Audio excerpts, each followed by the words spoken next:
हे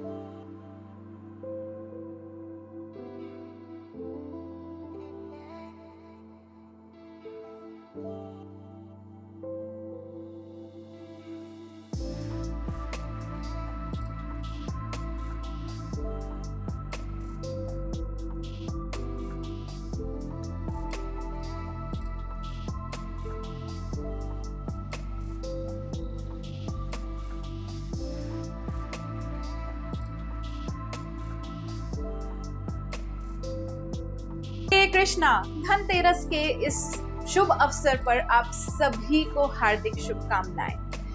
कार्तिक मास के कृष्ण पक्ष की त्रयोदशी को दीपावली से 2 दिन पूर्व मनाया जाता है धनतेरस का यह त्योहार। इस त्योहार को धन्वंतरी त्रयोदशी के नाम से भी जाना जाता है। भारत में मनाए जाने वाले सभी पर्वों में से सबसे बड़ा पर्व दीपावली की शुरुआत इस धनतेरस के त्योहार से ही की जाती है। इस दिन लोग लक्ष्मी देवी को प्रसन्न करने हेतु उन्हें अपने घर आमंत्रित करते हैं और उनका पूजन पाठ किया करते हैं। सामाजिक विचारधारा के अनुसार इस दिन बहुत सारे लोग केवल लक्ष्मी देवी का ही पूजन किया करते हैं, और क्योंकि यह दिन लक्ष्मी देवी के लिए ही समर्पित है, लोग इस दिन सोने और चांदी की खरीदारी भी किया करते हैं। किंतु यह पूर्ण ज्ञान नहीं है। जब हम लक्ष्मी देवी के साथ साथ उनके परम आराध्य, उनके स्वामी भगवान विष्णु को भी प्रसन्न करने का प्रयास करते हैं, तो उस दिन लक्ष्मी देवी अत्यंत प्रसन्न होती हैं, क्योंकि लक्ष्मी देवी हमेशा भगवान विष्णु को प्रसन्न करना चाहती हैं। तो जो भी उनकी सहायता करता है भगवान विष्णु की प्रेममयी सेवा में संलग्न रहने के लिए, उससे लक्ष्मी देवी अत्यंत प्रसन्न होकर उनको वरदान प्रदान करती हैं। और जहाँ भगवान विष्णु का वास होता है, वहाँ तो लक्ष्मी देवी स्वयं आ ही जाती हैं। तो आइए इस धनतेरस के शुभ अवसर पर हम लक्ष्मी देवी के साथ साथ उनके परम आराध्य भगवान विष्णु का भी स्मरण करें। इसी प्रकार से आइए जानते हैं इस धनतेरस के त्योहार को मनाने का एक अन्य दृष्टिकोण। कहा जाता है कि धन्वंतरी त्रयोदशी के दिन भगवान धन्वंतरी का प्राकट्य हुआ था। समुद्र मंथन के दौरान एक बहुत ही सुंदर रत्न के रूप में प्रकट हुए थे भगवान धन्वंतरी। और हमारे शास्त्र बताते हैं कि जो भगवान धन्वंतरी थे वह भगवान विष्णु के अंश अवतार थे। श्रीमद् भागवतम में 8.8.32 में उनके सुंदर स्वरूप का वर्णन कुछ इस प्रकार हुआ है। उनकी भुजाएं लंबी और अत्यंत बलिष्ठ थी, उनका रंग सांवला था, उनकी आंखें लाल थी, उनकी गर्दन पर 3 रेखाएं थी और उनके गले में पुष्पों की माला थी। उन्होंने कान में मोती के कुंडल पहने हुए थे, पीतांबर धारण किया हुआ था और उनका पूरा शरीर अन्य आभूषणों से अलंकृत था। तो जिस समय वह समुद्र मंथन से उत्पन्न हुए, उनके दोनों हाथों में अमृत कुंभ था, जिसे देखता ही असुर जो थे वह अपने आप को बिल्कुल भी रोक नहीं पाए और उन्होंने उग्रता से उनसे वह कुंभ छीन लिया और उसे पीने की तैयारी करने लगे।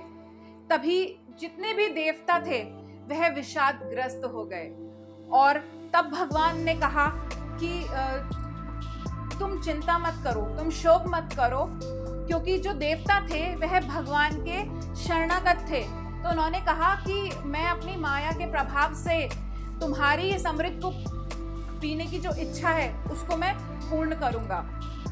तो इस कथा से हम यह सीख सकते हैं कि जो भगवान है वह हमेशा ही अपने भक्तों के जो इच्छाएं हैं उनको पूर्ण करने के लिए हमेशा अत्यंत आतुर रहते हैं।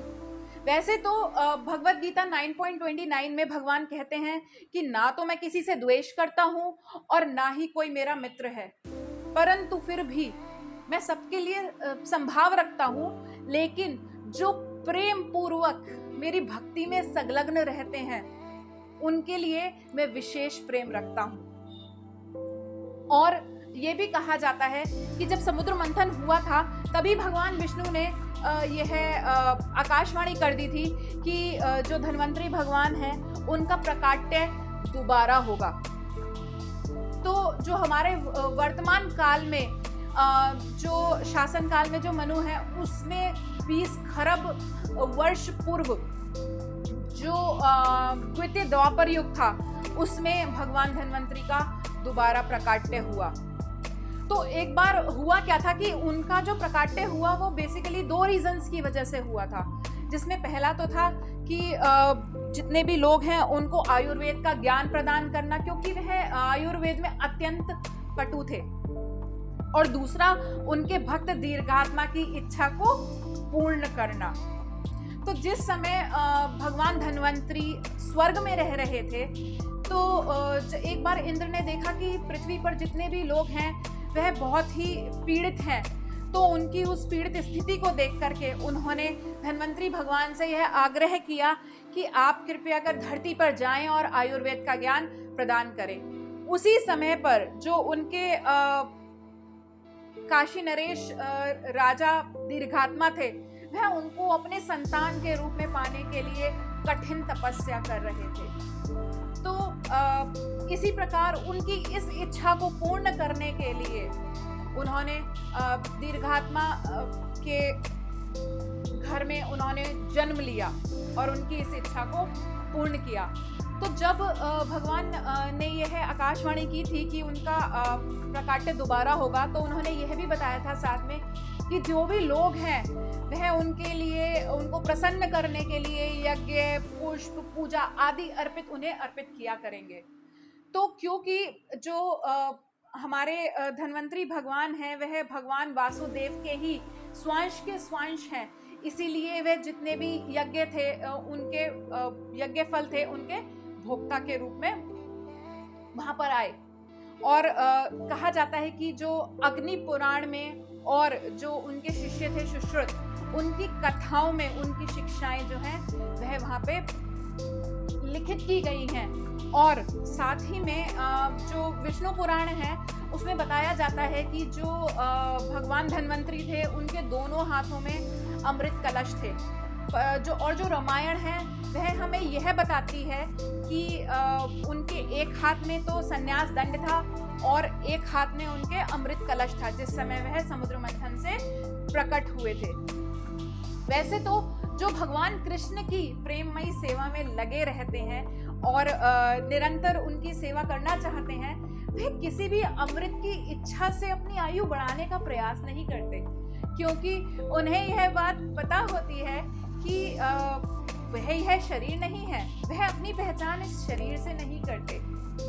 वह यह बात बहुत अच्छे से जानते हैं कि जो शरीर है वो नाशवान है। तो चाहे कहते हैं कि इस दिन भगवान धन्वंतरी की जो भी पूजा करता है उसके सभी क्लेश दूर हो जाते हैं। तो पूजा चाहे लक्ष्मी देवी की हो या धन्वंतरी भगवान की, यह जो भी त्योहार हैं यह सब हमें जोड़ते तो अंततः भगवान से ही हैं। तो आइए इस शुभ अवसर पर हम भगवान धन्वंतरी और लक्ष्मी देवी के चरणों में प्रणाम करते हुए श्री कृष्ण का स्मरण करते हैं और उनसे यह प्रार्थना करते हैं कि वह हमें हमेशा श्री कृष्ण की प्रेममयी सेवा में संलग्न रखें। हरे कृष्णा।